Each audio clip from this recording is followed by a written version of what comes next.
अब ये मेरे साथ में आप देख सकते हैं, ये आदिवासी क्षेत्र के भाई बहन हैं। इनका कसूर क्या है ये इन्हीं से पूछ लेंगे, क्योंकि इन्होंने जब मुझे बताया ऑफ कैमरा कि इनका कसूर क्या था तो मुझे लगा कि इनकी आवाज़ आप तक पहुंचनी चाहिए।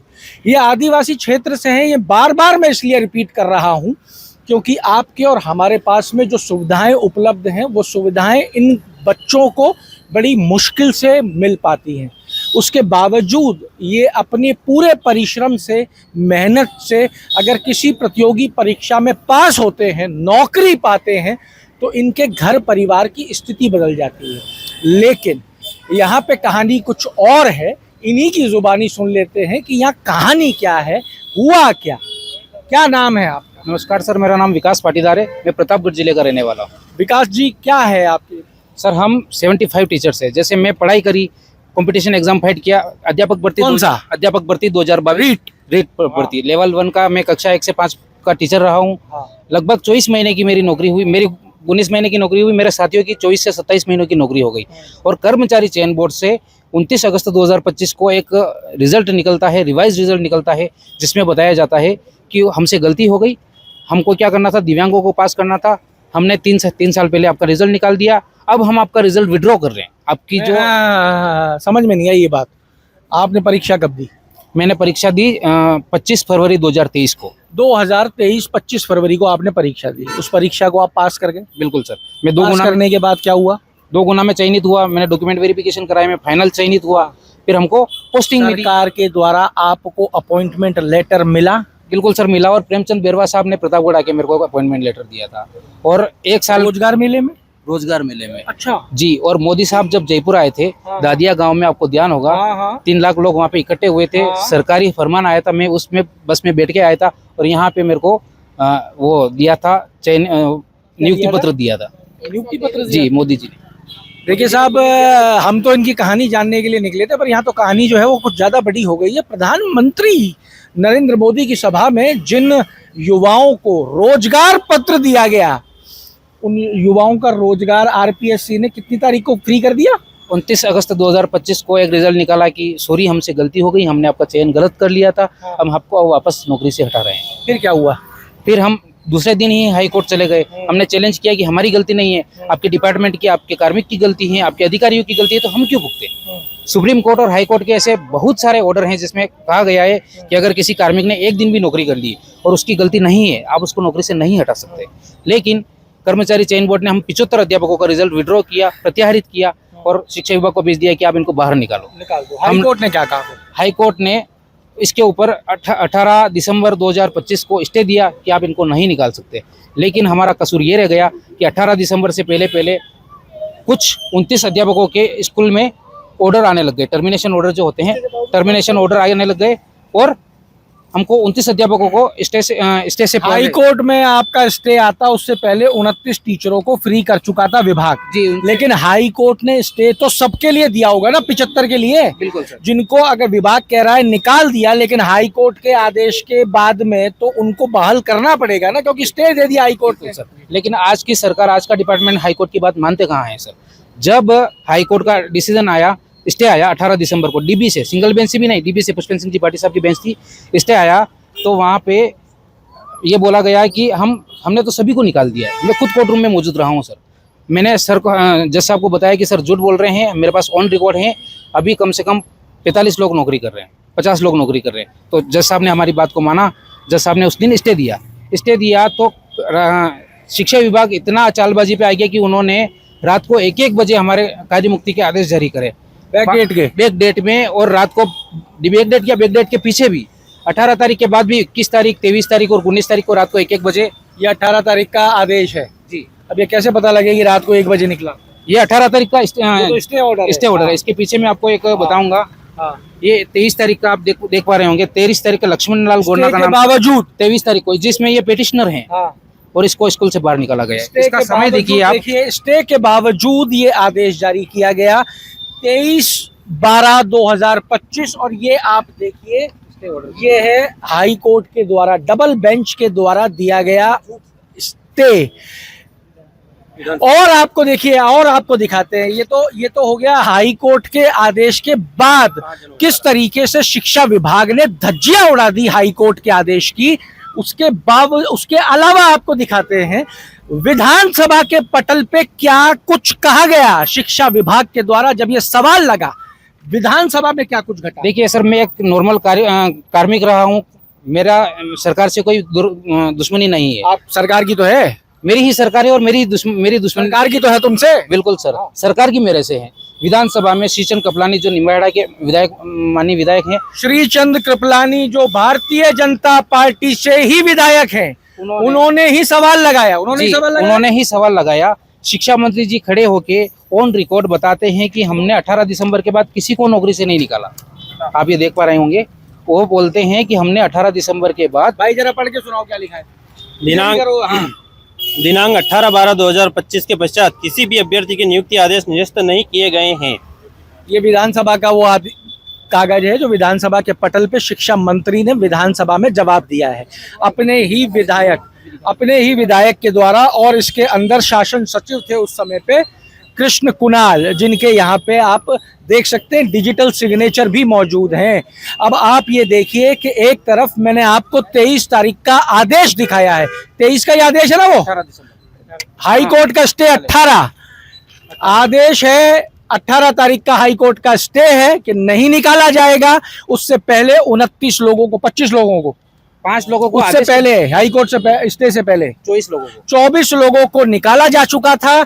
हाई कोर्ट में कहा गया कि एक भी नौकरी नहीं कर रहा है, उसके बावजूद डबल बेंच ने नहीं मानी, इनकी बात सुनी, स्टे दिया। स्टे के बाद में 23 तारीख को 23/12/2025 को कितने लोग निकाले गए? रात को 1 बजे। देखिए 12:56 PM है ये इसके आगे एक और हाँ। आपको दिखाना चाहूंगा। हाँ, ये मतलब दिखाइए।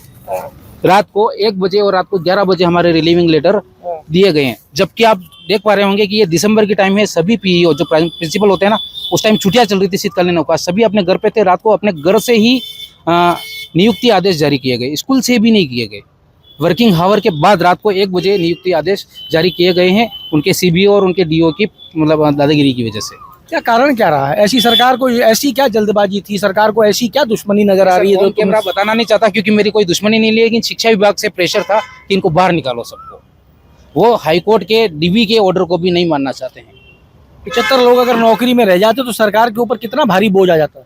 कुछ नहीं आता है सर, जहाँ 4.5 लाख लोग काम कर रहे होते हैं वहाँ पे 75 लोग और काम कर लेंगे। और अगर हम नहीं करेंगे तो हमारी जगह उनको दूसरों को भी तो लेना पड़ेगा सर। बार बार सरकार बोलती है कि हमने 4.5 लाख नौकरियाँ दे दी, हम युवाओं की सरकार है, हम नौकरी देने वाली सरकार है, तो हमारी जगह भी तो कोई दूसरा अध्यापक जाएगा उस जगह, तो वो भी तो तनख्वाह लेगा जो हम ले रहे हैं। देखिए, शिक्षा विभाग ने यहाँ बड़े सवाल खड़े कर दिए हैं। देश का प्रधानमंत्री ये कहते हैं कि इस देश के अंदर 4 जातियाँ हैं, युवा, मजदूर, गरीब और महिला। देखिए यहाँ ये महिलाएं भी मौजूद है, आओ इधर आओ। ये महिलाएं भी उसी में थी, हाँ उसी के अंदर ये वो महिलाएं भी मौजूद हैं, युवा भी मौजूद है। और उससे बड़ी बात, प्रधानमंत्री की दातिया वाली सभा में इनको ये नियुक्ति पत्र दिए गए और उसके बाद ये कहा गया कि हमसे गलती हो गई, चूक हो गई और इन 75 लोगों का भविष्य अधर में लटका दिया। हाई कोर्ट ने स्टे दिया डबल बेंच ने, उसके बावजूद आदेश जारी होते रहे इनके निष्कासन के। उसके बावजूद विधानसभा में सवाल लगा और वहां ये कहा गया कि 18/12/2025 के बाद किसी को नहीं निकाला गया है। भाई कौन से इलाके से हो? मैं बांसवाड़ा से हूँ, टीएसपी के बांसवाड़ा एक से। बात बताओगी ईमानदारी से, सच्ची सच्ची, तुम्हारे क्षेत्र में आज भी कितना मुश्किल है एक बेटी का पढ़ना? बहुत ज्यादा मुश्किल है, क्योंकि घर से बाहर अगर बेटी पढ़ जाती है तो सबसे पहले उसके कैरेक्टर पे सवाल उठ जाते हैं। मैं ये मेरे अपने अनुभव से कह रही हूँ कि बहुत ज्यादा मुश्किल है, जीना मुश्किल हो जाए अगर घर से बाहर जाके पढ़ाई करते हैं तो। उसके बाद माता पिता पढ़ने देते हैं या इसी डर से नहीं पढ़ने देते? इसी डर से बहुत सी लड़कियों को घर से बाहर नहीं जाने मिलता है। किस्मत से मेरे माँ बाप अच्छे हैं, मेरे को जाने मिला। क्या ड्रॉप आउट रेट है तुम्हारे यहाँ? ड्रॉप आउट मतलब लड़कियां बीच में पढ़ाई छोड़ देती हैं, क्या है वो प्रतिशत? 60 से 65। 100 में से 65 बच्ची आगे नहीं पढ़ती हैं। हाँ, आगे नहीं पढ़ती। बच गई अपने पास 35 बच्चियां, वो 35 लड़कियां। 35 में से मैं एक समझ। 35 के लिए कितना आसान है या मुश्किल है? बहुत ज्यादा मुश्किल है, बहुत ज्यादा। घर से बाहर जाके पढ़ाई करना, 2 साल तैयारी करके नौकरी लेना और उसके बाद फिर निकल जाने के बाद समाज के फिर से ताने सुनना कि इनको तो निकाल दिया, ये तो फर्जी थे, इन्होंने पैसे दिए थे, इसके तो पापा ने पैसे दिए थे। जबकि मेरे पापा किसान है, मेरे पापा खेती का काम करते, मेरे पापा कहाँ से पैसे देके मेरे को सरकारी नौकरी तक दिला सकते? नहीं दिला सकते ना। मेरे कोई घर पे कोई मैं करोड़पति बाप की बेटी तो हूँ नहीं जो पैसे देके मेरे को नौकरी पे लगा लिया हो। तो ऐसी स्थिति है। फिर भी हम 8 महीने हो गए ये सब सहन करते करते।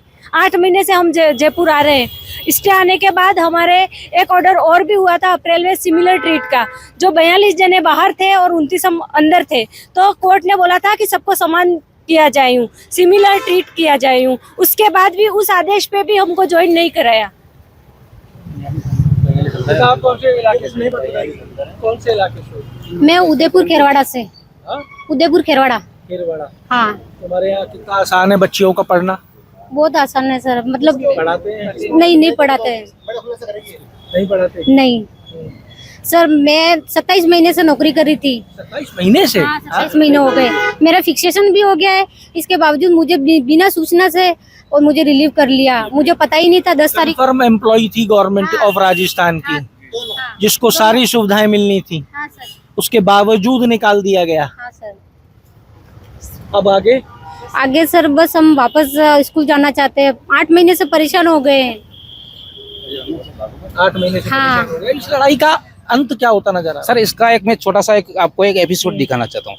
ये एक ऑर्डर है डबल बेंच जोधपुर का 10/2/2026 का, 10 फरवरी 2026 का।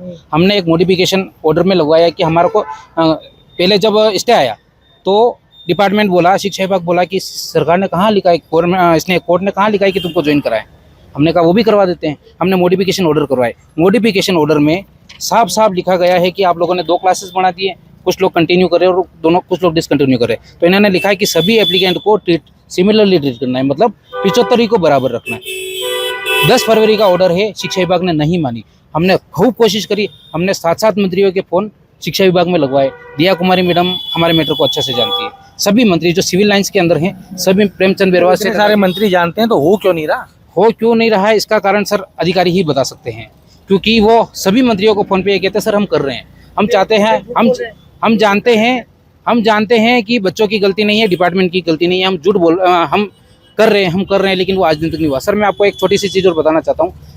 मुख्यमंत्री साहब मार्च में शायद 27 मार्च को बेणेश्वर आए थे, ठीक है, जनजाति वो एक विकास कोई प्रोग्राम था, उसमें आए थे। तो आपके प्रधानमंत्री जी भी आए थे? जी नहीं, अभी जो मुख्यमंत्री साहब आए थे उसकी मैं घटना आपको बता रहा हूँ।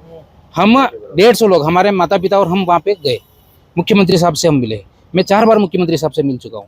हम बम्बोरी प्रतापगढ़ में एक जगह है, वहाँ पे फर्स्ट चौपाल, रात्रि चौपाल मुख्यमंत्री साहब ने करी। 14 घंटे मुख्यमंत्री साहब रुके। मैं 3 बार उनसे मिला, कुछ मंत्रियों के थ्रू, कुछ एमएलए के थ्रू में मिला। मेरे माथे पे हाथ रख के वो बोलते हैं कि आपकी नौकरी कहीं नहीं जाएगी।